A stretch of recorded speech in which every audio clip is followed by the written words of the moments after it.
Horses out of daang bakal. Cinderella Girl is on the outside. South Apo. Guapo Pace comes next, then followed by Blue Angel. Cinderella Girl, the leader, running by the release daang bakal. South Apo alongside. In the middle portion, Guapo Pace, Blue Angel is racing in favor.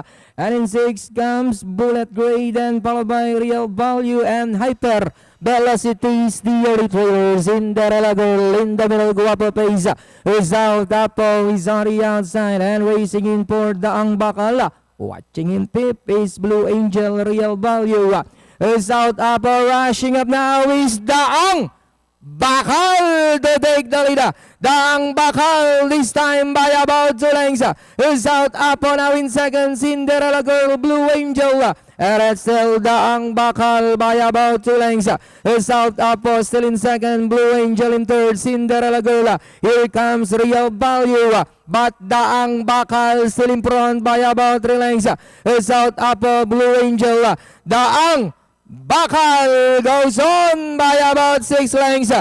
South Apo running by the Real Blue Angel. Last 75 meters. And it's still daang bakal. Second, South Apo, Blue Angel, Bullet Gray, Real Value, Hyper Velocity, Cinderella Girl, and 6. That's okay mga kaibigan, para dito sa ating race number 3, the favorite entry number 2, that is daang bakal, ang ating pong unofficial winner.